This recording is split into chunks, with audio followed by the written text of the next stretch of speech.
welcome to the Health Show. My name is Sal DiBella, and I'm your host.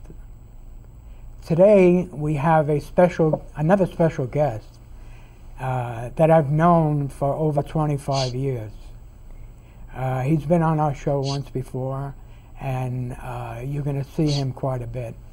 And the reason for that is, he's a clinical psychologist. His name is Adrian Hammelbrand. We've been working together for many years in a cancer support group, helping people with life-threatening illness. And today we're going to talk about what is really important is emotions and anger and forgiveness.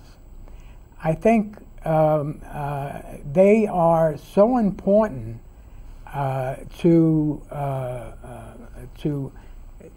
to learn, especially if you have a life-threatening illness. So without wasting any more time, welcome Adrian.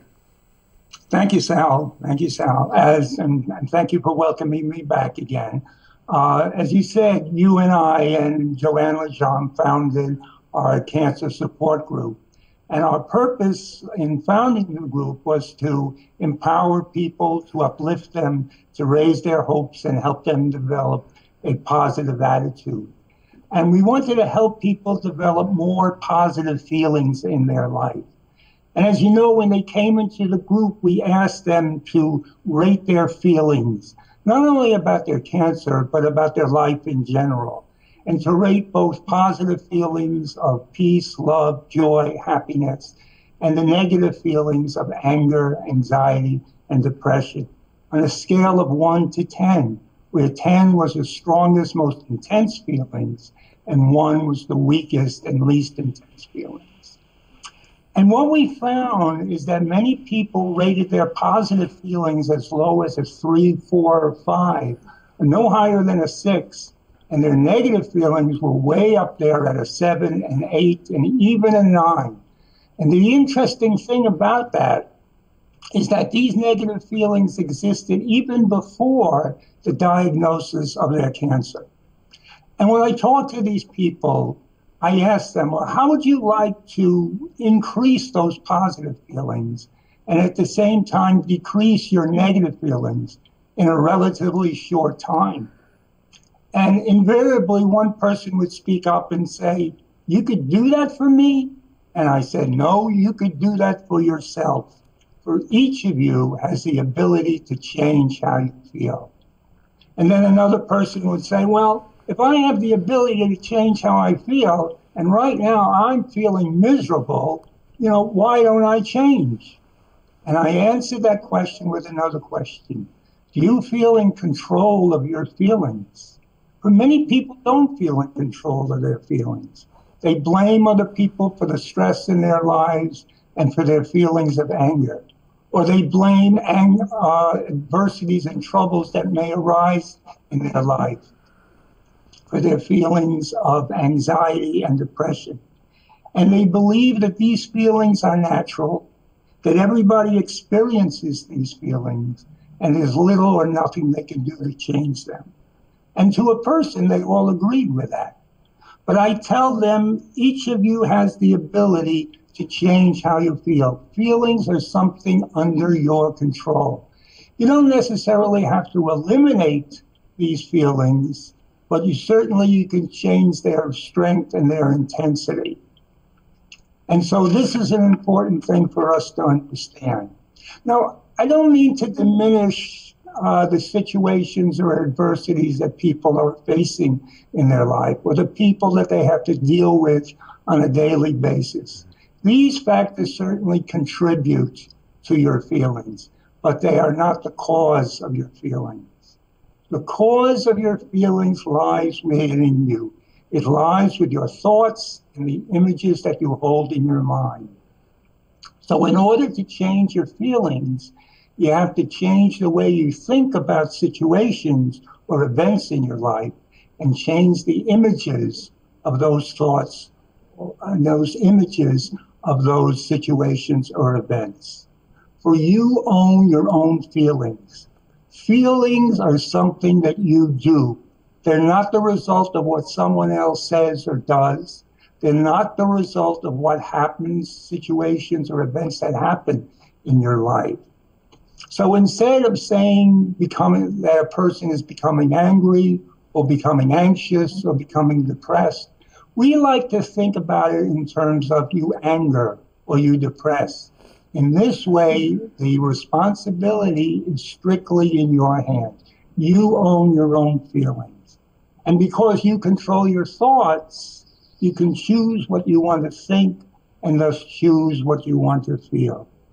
So let's take a look at anger and understanding anger and how we begin to cope with anger. What happens when a person gets angry? Well, last time we talked about stress and the important role that stress plays in the onset of any life-threatening illness. Stress activates what we call the arousal response, better known as fight or flight, whenever we face a threat, whether that be a physical threat or a psychological threat. The example we gave of the psychological threat is you come to work one day, and your boss greets you at the door and says, "I have to see you immediately in my office." Immediately that arousal response is activated. Uh-oh, what did I do? What's he going to say to me? How did I screw up? And then when you go into his office and he says that there's an important meeting at 2 o'clock and he needs you to attend, that arousal response goes down. So what happens is that during arousal, certain bodily systems are activated that are necessary for fight or flight. And other bodily systems that are not necessary are deactivated. Now, one of the systems that's deactivated is our immune system, which is the body's first line of defense against invading organisms. So during periods of high stress, the immune system is not working at full capacity. So let's say you're thinking an angry thought and your arousal system is activated. And then you encounter another stressful situation that gets you angry. What happens to the degree of arousal? It becomes that much greater. Let me give you an example. You're ready to go to work. You just had a fight with your wife, your husband, son, and your arousal system is activated. You get into your car, you start to drive, you're already late for work. You find out that you're in a lot of traffic. That arousal system becomes even greater. And then someone cuts you off at the pass and you have to slam on the brakes to prevent from hitting him.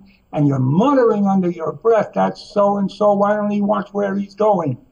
And the arousal system becomes that much greater. And finally you arrive at work, and your boss greets you at the door, and in a loud, sharp voice he says, "Where were you?" And what happens? You explode. You explode. In this case, one angry thought links up with another angry thought. And each angry thought is more negative than the one before, and eventually leads to a rise in what I call the anger thermometer. If you look at a thermometer, there's a low point, there's a medium point, and there's the boiling point. And when it reaches that boiling point, that's where the explosion starts. It's like a pressure cooker, where you fail to turn down the pressure, and the pressure builds and builds and builds until there's that explosion and the lid just pops off. So unless you're aware of your thinking and control your thoughts are going to control you. And you're going to find yourself getting angrier with each thought until you finally lash out. And the problem here is oftentimes we lash out at the most inconvenient times.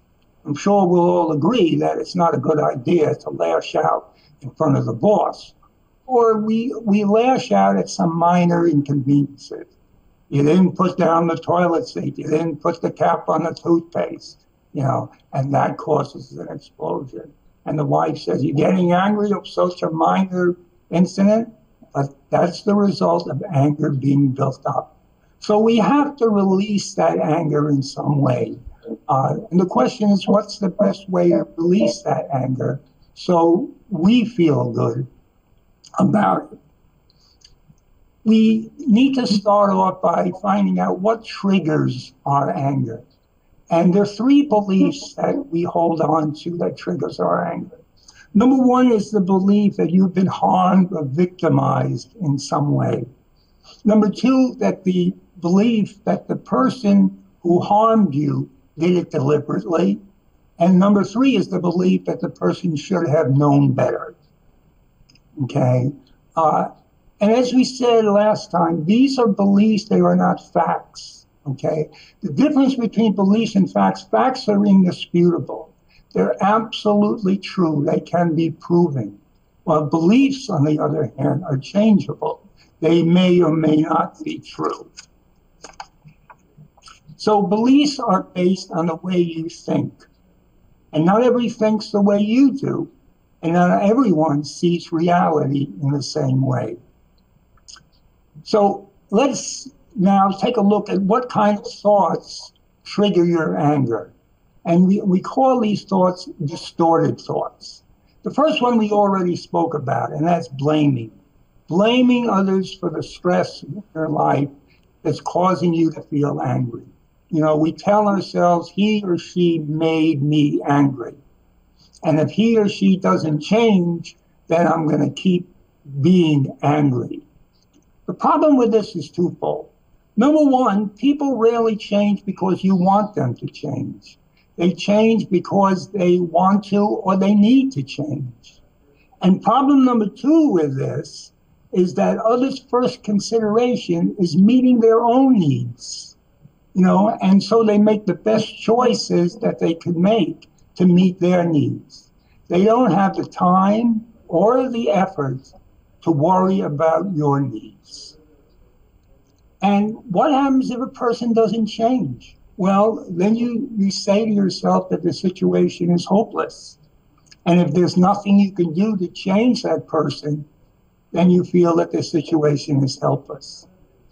And if you remember last time, we talked about those two deadly emotions, those two deadly feelings that contribute to a lot of our misery, the feelings of hopelessness and helplessness. And we carry around with these. And even though when we're facing a challenge in our life or some life-threatening illness, these feelings of hopelessness and helplessness are there in the back of our conscious mind. And we bring it to the surface. And we feel that, again, that our situations are hopeless and we're helpless to do anything about it. And so we become addicted in a way to needs rather than wants. What do I mean by that? You tell yourself, I need to live a stress-free life. I need to be loved. I need for things to go right in my life. If not, I can't be happy, I can't be successful, I can't be peaceful. Instead of, I want these things. The only thing you need really is food and water, if you think about it. You know, these are all wants. And when we change our thinking to what you want rather than what you need, then the anger seems to dissipate. The second kind of distortion in our thinking is magnifying thoughts. Here, this is a tendency to see things worse than they are. And so we see that the situation is hopeless. You know, we use words such as it's awful, it's terrible, it's horrible. We exaggerate the importance of a situation, and we tell ourselves that we can't stand it and we can't deal with it. A third type of distorted thinking is called global labeling. And here we tend to judge others in the worst possible way. You know, someone does something or says something to us, and we call them stupid, a jerk, an idiot, bad, worthless person. So instead of looking at the total picture, we only look at that person as a single label. A fourth type of distortion is jumping to conclusion or mind reading thoughts. In jumping to conclusions, we assume the worst. We know how things will turn out. I know I'm not going to make it.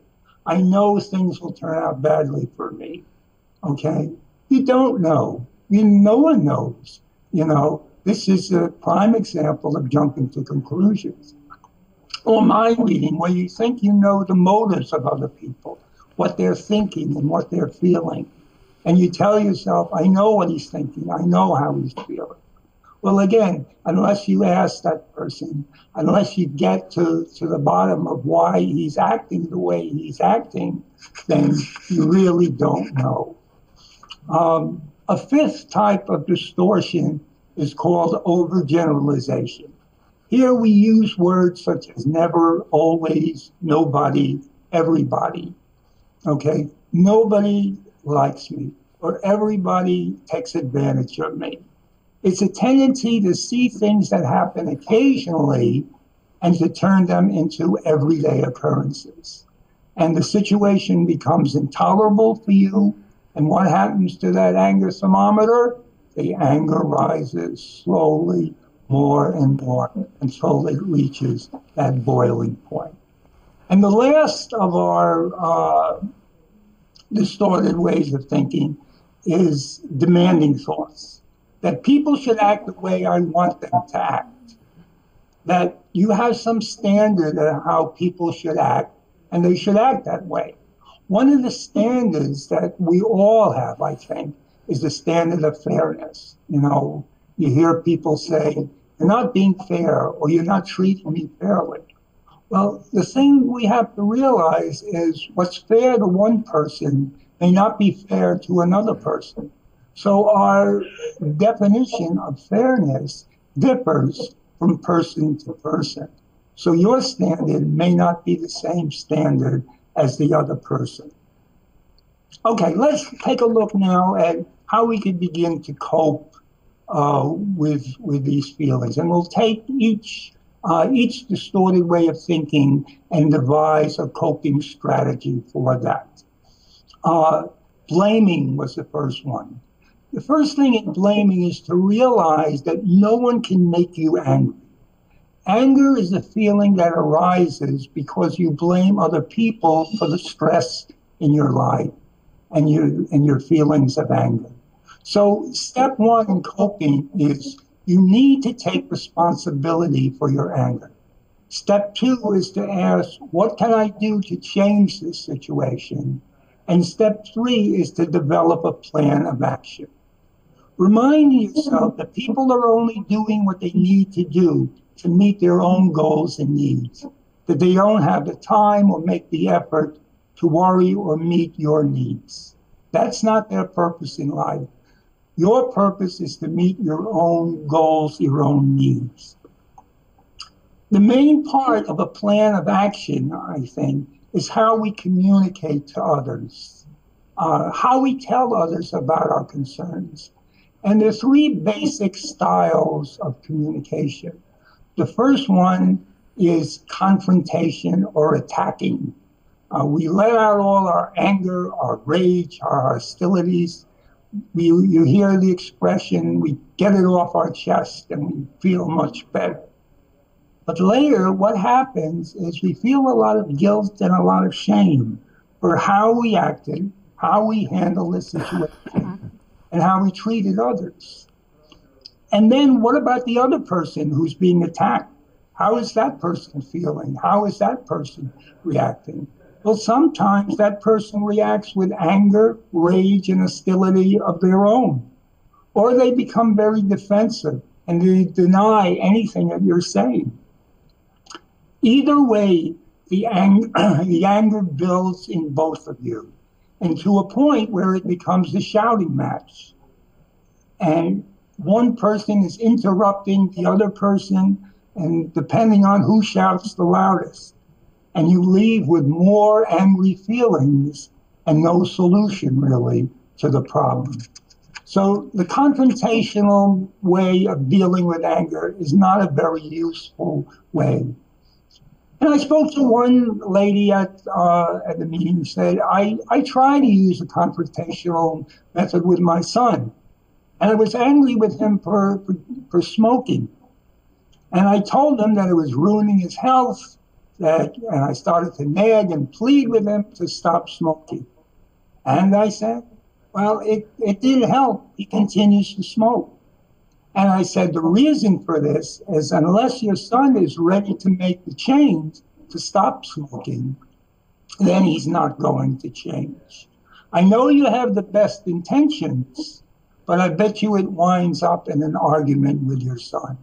Because with all your nagging and pleading, your son is probably getting angrier and angrier by the moment. And the result is a shouting match between the two of you. And the end result is you really haven't accomplished anything. You feel bad about it. Your son feels bad about it. And he continues to smoke. So that person said, so I should say nothing? Well, that would be a form of non-communication, or we could call it retreating. Now, how does that make you feel? What would that accomplish? And she thought for a moment. She said, it wouldn't accomplish much, and I'd still be feeling badly about his smoking. And I would feel, feelings of hopelessness and helplessness because I'm not doing anything to try at least to help him. And I said, you're exactly right. The retreating way of non-communication is just as ineffective as the confrontational approach. The third approach, which I'm going to suggest, is a non-confrontational approach, okay? And it involves certain steps. The first thing that you need to do when approaching a person in a non-confrontational way is to say, if you have the time, I would like to talk to you about something that's very important for me. The key words here are, if you have the time, and very important. If you have the time suggests that the person may have other things that he may want to do at the time, or he's busy, or he has other things on his mind, and he can't give his full attention to what you have to say. The other thing that you want to emphasize is that whatever you have to say is very important. So if you could come up with a mutual time for you, the two of you to meet, that would be good. So can we meet later this afternoon, or can we meet tomorrow? Don't go before you have a time that the two of you could sit down and talk about this matter. Okay, so the steps in a non-confrontational approach. The first step is to remind yourself, to remind the person of the situation, to be factual, and to don't use explosive words. Now, why remind the person? Because this situation may have happened a long time ago. If you didn't have the chance, the opportunity to talk to this person, so he may have forgotten about the situation, or he may have considered it such a minor matter that he just let it slip by him. So reminding the person of the situation is important. Secondly, when the situation happens, say, I felt, and express how you felt. Again, don't use inflammatory words. Use what you were feeling at the time. And the third step is, in the future, I would like you to, and tell that person what you want to expect from him or her. Okay. Now, why in the future? Because the person could come back and say, well, it's over with. It happened. There's nothing I can do. And that's really true. There is nothing you can do. Nothing can change what happened. But what you're saying is, in the future, this is what I would like to happen. Not this is what I demand, or this is what I need. This is what I like. Okay? Now, how about the other person? The things you could do to ease the situation. The first thing is to listen. Listen to the person. Give that person your full attention. It's very important for that person, so make it important for you. Secondly, wait till the person finishes talking before you talk. When people interrupt, what they do is they often deny what the person is saying, or they become defensive and they rationalize the situation away. Try to understand what the person is saying, his feelings. Does he have strong feelings? Now, there's certain things that you should not say. Number one, this seems like a minor matter. Get over it. You know, this is a poor thing to say because the person has already told you that this is a very important issue for them. A second thing not to say is, you're too sensitive. You shouldn't feel that way. Again, feelings are personal. Everyone is entitled to their own feelings. And that's important to understand. So if the do's and don'ts are violated, what happens is that the anger rises in both parties. And when one person tries to talk over the other person, the end result is a shouting match with each person trying to outshout the other. But we come to a mutual agreement about things in a non-confrontational approach. We come to what we call a win-win situation where both parties benefit from the situation. So the question is, why don't people use this non-confrontational approach? Well, number one, there's a lot of anxiety expressing to another person how you feel or what you want or what you like. And secondly, you don't know what to say. So what we're giving you here is a step-by-step thing, what to say in a situation like that. And many people who have tried this non-confrontational approach have found success and gotten people to change their way of looking at things. Magnifying things, you know, a lot of what we found caused anger was directed against the cancer. So magnifying things, we say that things are so bad, that they're awful, terrible, horrible, that I'm helpless to do anything, that I can't stand it, I can't deal with it. But the thing that we have to understand is, even with cancer, there are things that you can do to help yourself. You can be a cancer survivor, as there are millions of cancer survivors. Sure, it's better not to have the diagnosis of cancer, but how does holding the situation as bad as it gets, or telling yourself the situation as bad as it gets, help you in any way? It only increases your negative feelings and makes situations worse. So use words such as disappointing or frustrating, but don't use inflammatory words. Global labeling, be specific. What annoys you about the situation, or what annoys you about this person? Realize that what the person does is not a reflection of who the person is. And that's important to understand. Jumping to conclusions, you know, sometimes people come into our group and they have the feeling that their situation is hopeless. They're thinking that my doctor feels that it is helpless. And we ask them, how do you know that the doctor feels that it's helpless? They say, I can tell by his words and his actions. Well, I say, are there any other explanations for, you know, a doctor, after all, is a human being. Number one, he may be mistaken. Number two, he may have other things on his mind at the time. You don't know the situation that happened prior to your going into his office. So these are things to take into consideration.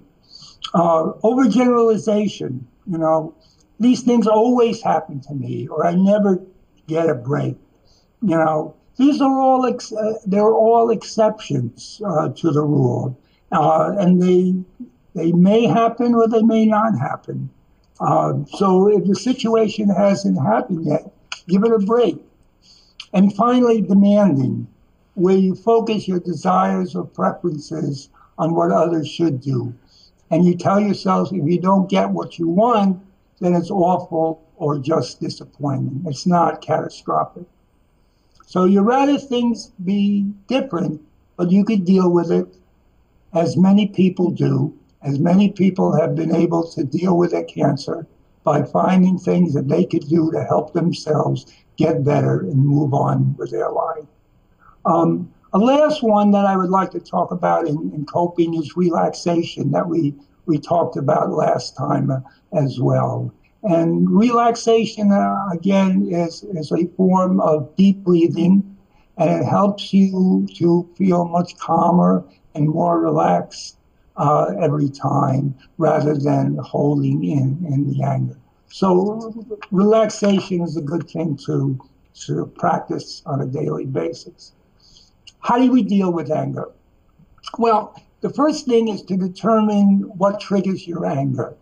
You know, what does someone say or do that gets you angry? Or what situations or events that arise in your life get you angry? Write down the triggers. Do you see a pattern?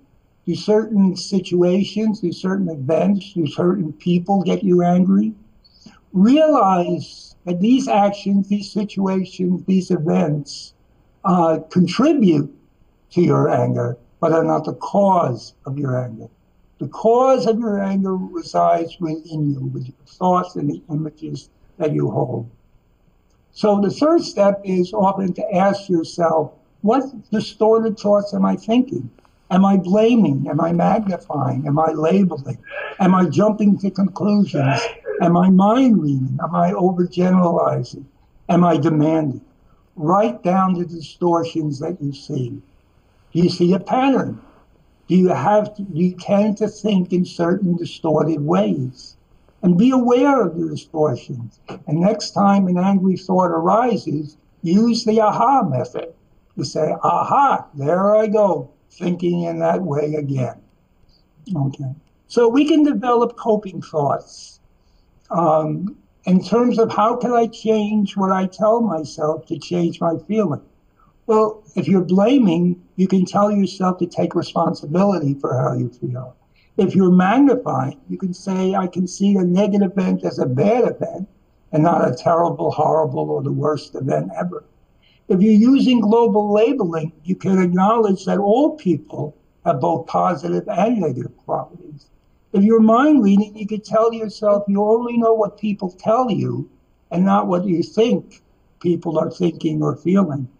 If you're using overgeneralization, you can change always and never to some or sometime.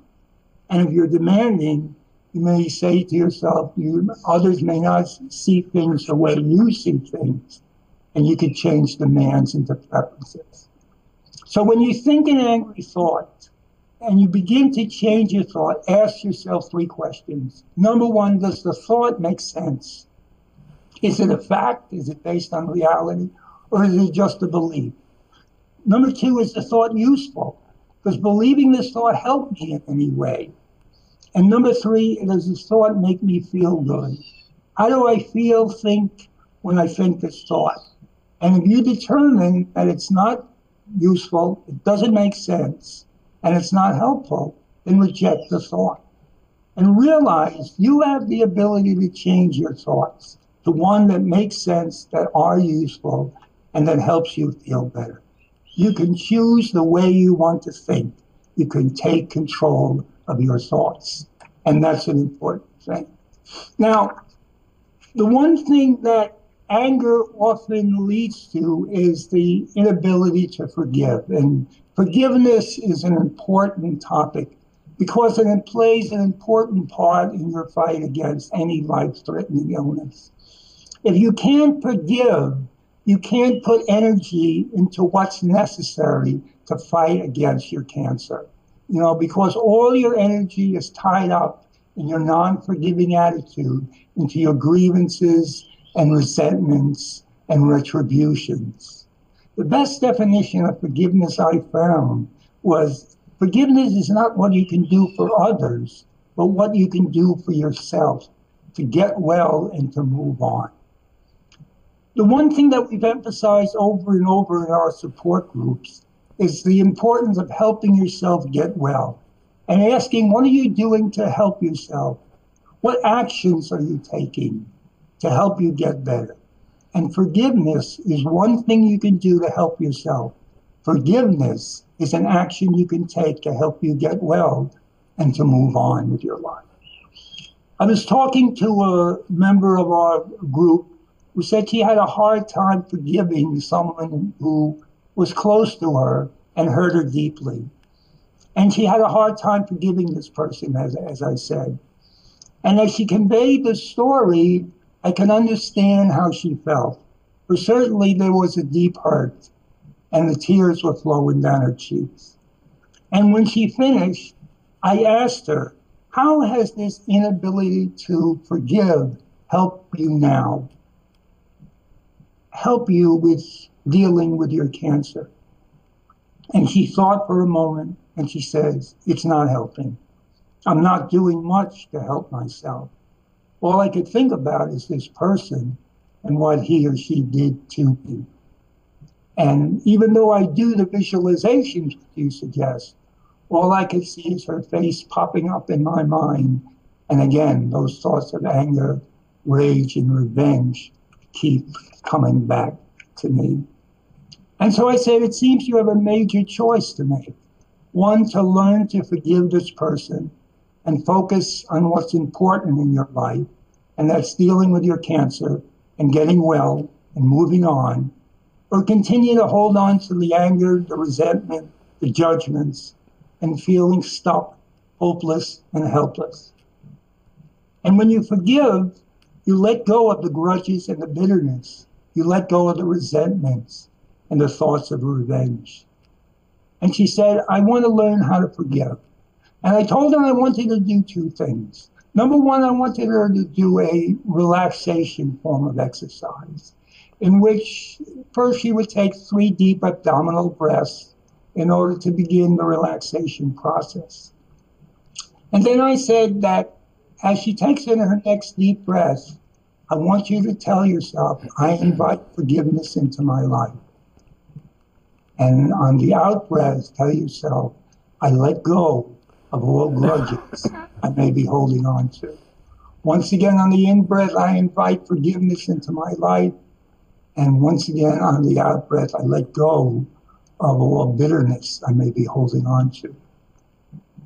The in breath, I invite forgiveness into my life. And on the out breath, I let go of all resentments I may be holding on to. And I want you to practice this a few times during the day. Again, the more you practice, the easier it gets, the better you become at it. And she said she would do that. And I also told her about a visualization I would like her to do. And that's to sit in a chair opposite the person who hurt you in some way and say to that person, I forgive you for what you did. I let go now of all grudges or resentment or bitterness. And see that other person welcoming your forgiveness and welcoming your ability to forgive. People sometimes, why don't people forgive? Because they think that forgiving and forgetting are the same thing. They're not. What a person said or did will always be a part of your life. But forgiveness can ease these feelings. It helps you focus on other positive parts of your life. And forgiveness leads to understanding, to empathy, and to compassion. So what happens when you can't forgive? Well, it may be challenging, especially if the other person can't admit the wrong or doesn't express sorrow. Or if you're stuck, consider the other person's point of view. Ask why that person would behave in such a way. And perhaps you reacted similarly when you faced a similar situation. Expand your view of the world. Don't expect people to be perfect. People are not perfect. They make mistakes, okay? Reflect on the times that you have been forgiven in your own life. Write a journal, pray, use guided meditation, talk to someone. All these are important parts to learning how to forgive. Now, people ask me, can I reconcile with this person, if I forgive him? Well, that depends. If it's someone close to you who you knew well, in the past, reconciliation is possible. But sometimes the person has died or doesn't want any part of reconciliation. The thing we have to understand is that in forgiveness, the person doesn't have to change. Getting the person to change his words, his actions, his behaviors is not the point of forgiveness. Forgiveness is a process where you could change yourself, your life, and bring peace and happiness and emotional healing into your life. Forgiveness takes away the power that others have over you. Suppose you're the one who needs forgiveness. Well, acknowledge the wrong that you've done and how you've affected others. Avoid judging yourself too harshly. Again, we're all human. We all make mistakes. Admit your mistakes and speak of your sorrow or your regret and ask for forgiveness. But know that the other person may not be willing to forgive you for what you did. But that's all right, as long as you're able to forgive yourself. So the person affected most by your inability to forgive is you. For you continue to hold on to your negative thoughts and feelings which affect your immune system. And holding on to these negative thoughts, as we said, the positive thoughts can't move in. Or the other person may not be even aware of your anger or resentment. And by forgiving, you're embracing peace, hope, gratitude, and joy. And it leads you down the path of physical and emotional well-being. Forgiving, as we said, is not forgetting. We don't deny others the responsibility for harming us, nor do we minimize or justify the wrong. But forgiveness brings you hope, peace, and helps you go on with your life. So when you can't forgive, what happens is you get stuck in time. You can't do the things that you need to do to help you get better. You continue to dwell on the hurt, the events, the situations. You feel more vengeance and hostility. And every time you see the person or review the events or the situation, that hurt returns.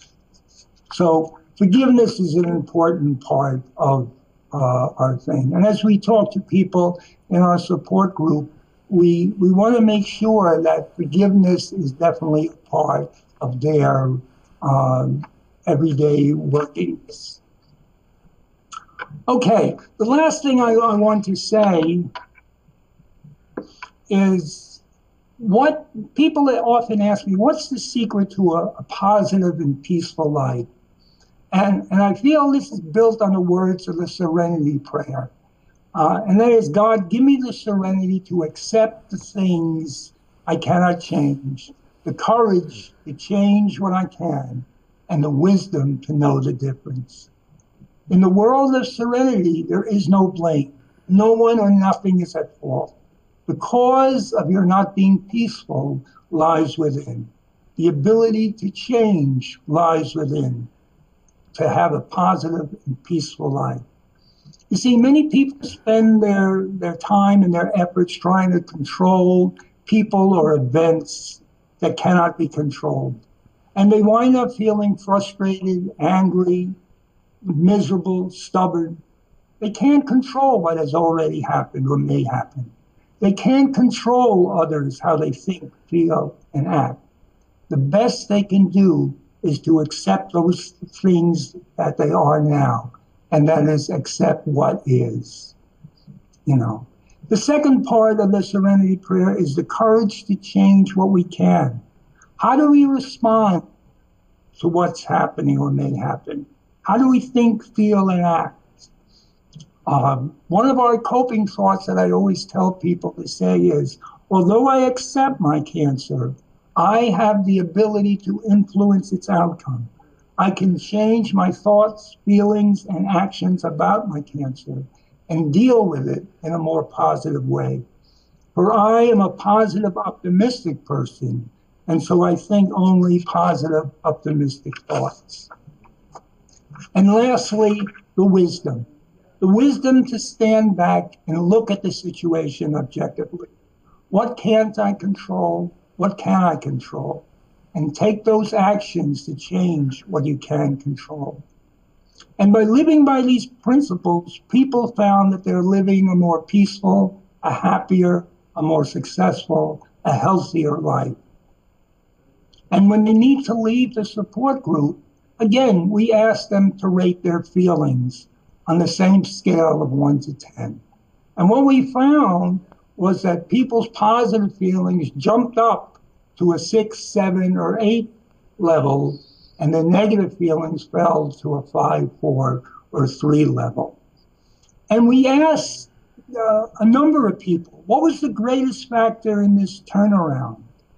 And to a person, they said, I began to believe in myself and all I can do to help myself get better. For I now realize that the situation is not hopeless, that I'm not helpless, that these are only beliefs that I've been holding on to for such a long time. And now I reject all those beliefs and realize that I can make a difference. And that was the greatest thing we could hear, because we found out that people can change in a really short time. So whatever situation you're now facing, I want you to know that things are not hopeless, that you're not helpless. By taking charge of your life and doing what you need to do, you can make positive changes in your life. For knowledge is power, and power is knowledge. And the more you know about what you can do to help yourself, the more you have the ability to help yourself. So I wish you peace and love and good tidings. That was very informative, Adrian. Very, very informative. And I think the viewers really learned a lot today from your words. You know, talking about anger, one thing sticks in my head. Firstly, you don't see many people anymore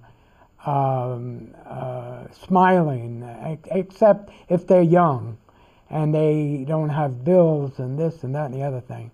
But the older people, for some reason, years ago, I think people were a lot happier than they are today. If you notice, say if you're walking around, maybe if you see somebody in their 20s or maybe even in their 30s, you know, you see them smiling, laughing, having fun.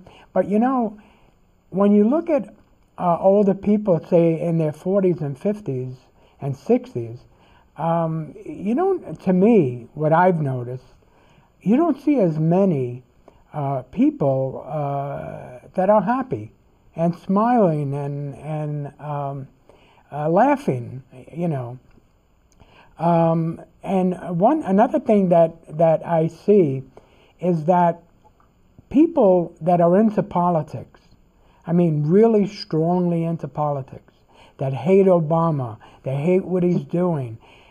A lot of these people, and a good amount of them I know, that talk about politics and that are really angry of what's going on, most of them are sick. Either they've had a disease, or they're going through high blood pressure, or, you know, there's always another problem that they have to go to the doctor for.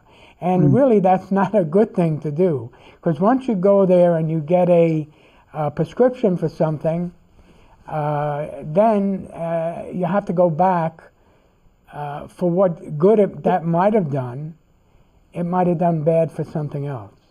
So, you know, I see that, you know, more and more people that are angry for some reason, you know,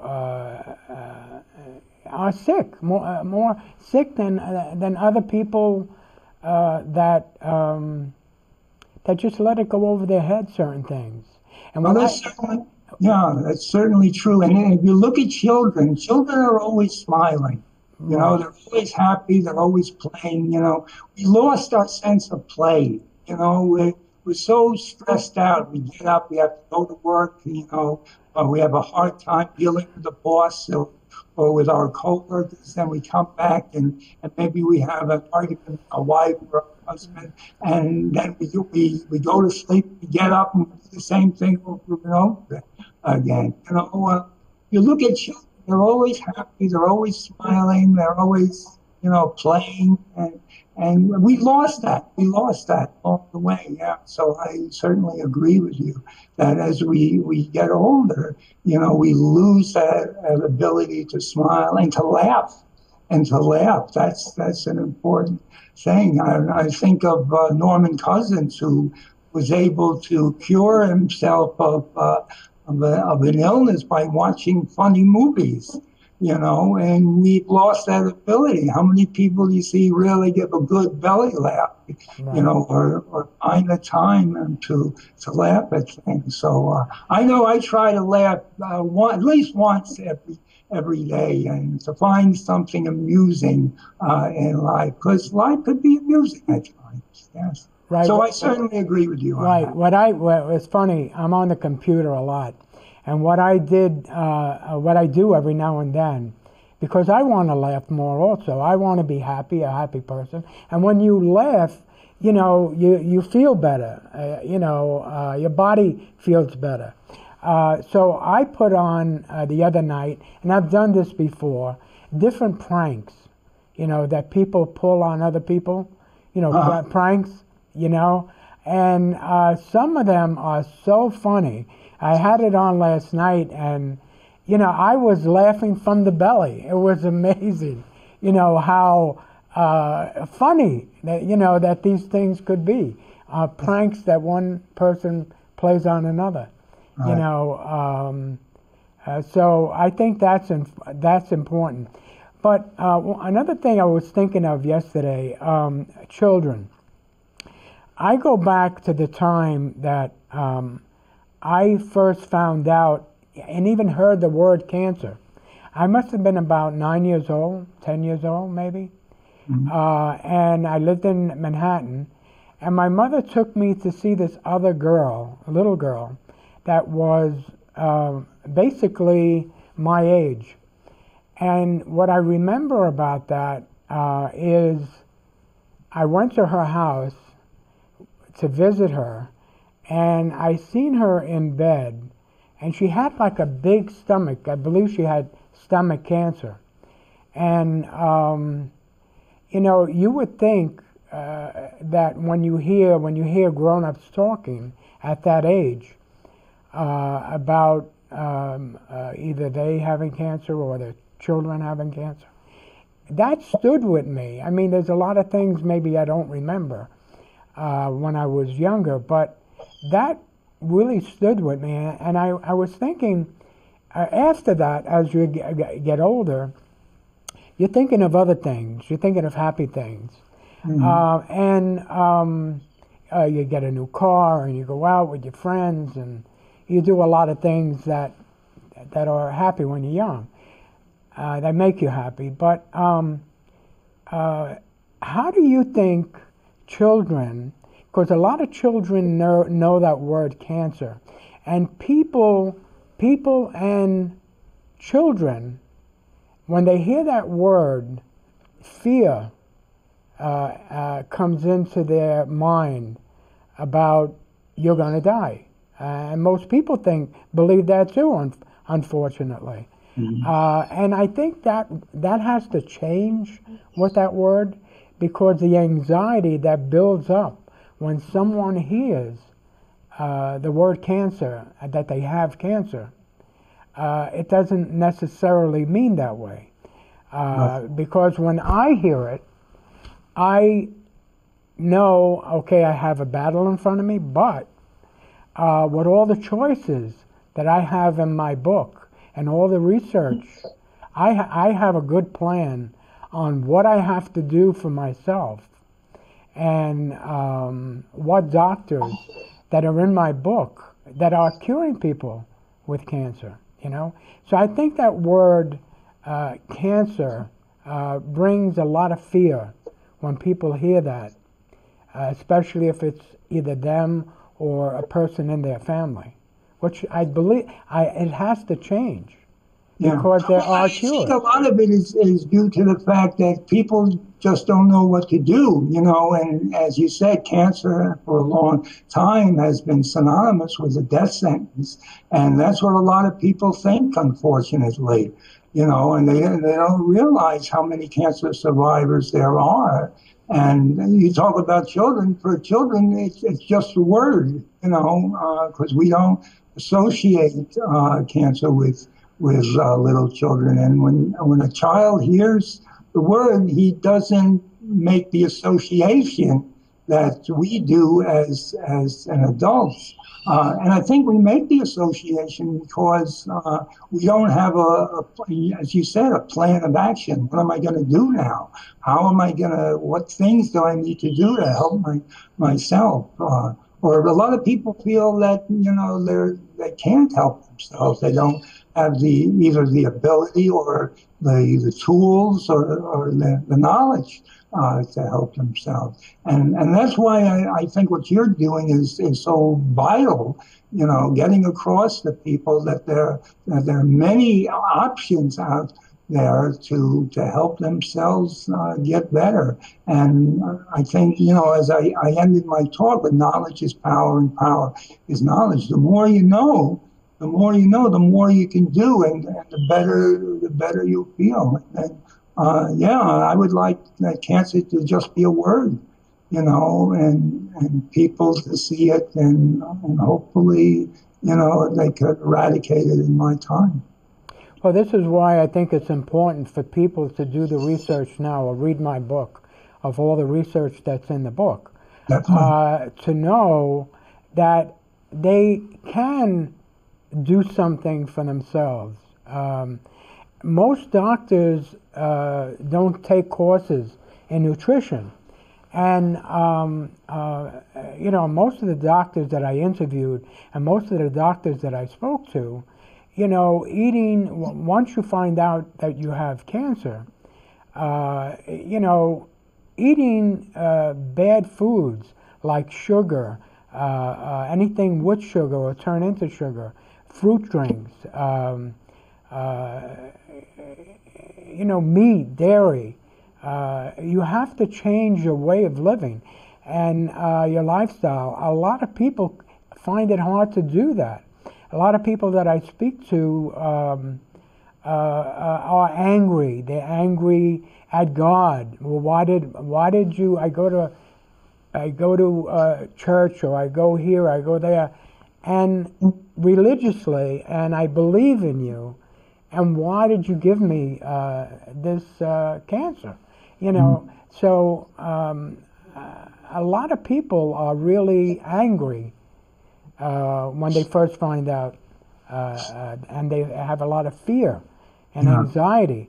So this is why it's so important to look at a book like mine, because it shows you, which is amazing, that there is another way, that you can help yourself.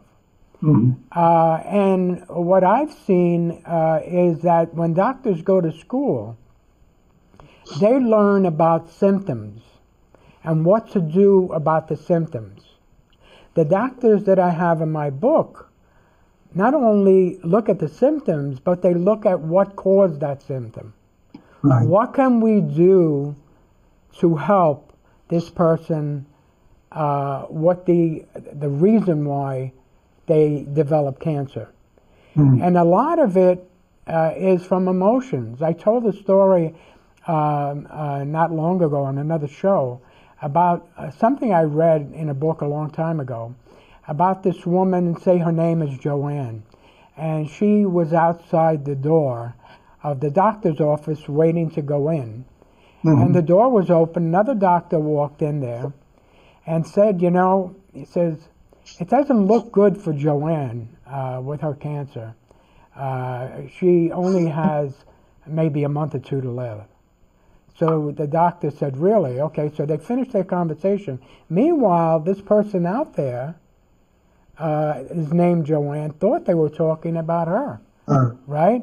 Yeah. So the anxiety, depression, and this person, through the stress, started getting white hair.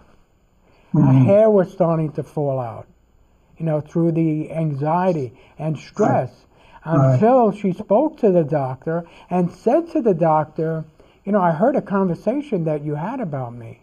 And you said this other doctor said to you that didn't look good for me. I was going to die in 2 months. So he said, oh no, that had nothing to do with you. That's another person that we were talking about. Nothing whatsoever to do with you. And what happened with this person, the hair started to turn back to its natural color. Yeah. And because of the anxiety, the depression, the stress that she had from those words that are very powerful coming from a doctor, Yeah. that she thought was her. Right. So, and then another thing, what you tell yourself, like you have said in the past, your body is listening. So if you give your body negative thoughts, you have negative thoughts and you relay that to your body, that's when you start to get illness and all different types of problems, Mm-hmm. Yeah, you spoke about, I remember a nurse who came to our support group one day, and she said, I did everything right. I ate right, I did this right, I did that right, and I still got cancer. So I said, you're holding on to these grudges, this resentment about doing everything right for yourself, but are you still not accepting what is, and that you have a cancer and you have to deal with it?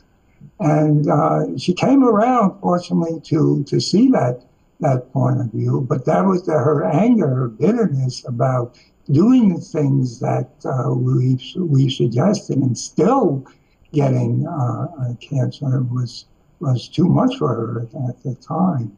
Right. So and we ran into a lot of people who are like that. Well, unfortunate, Adrian.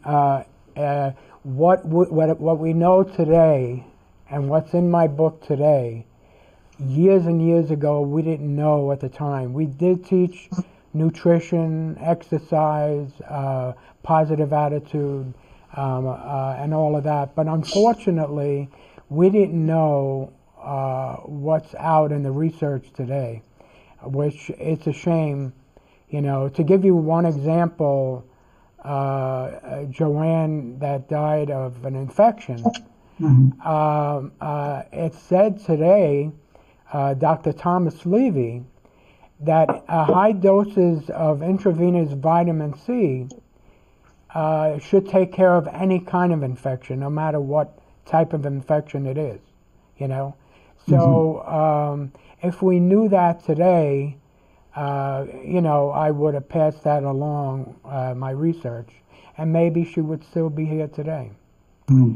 Okay, so I want to thank you. We're running out of time for your talk. I thought it was very informative for people. Well, thank you. And hopefully we'll see you again another time with another topic. Okay. Okay? Sounds good. So thank you for coming on our show. So there you have it, Adrian Hammelbrand, and talking about emotions. And I want to thank you for joining me again today. And we'll see you the next time.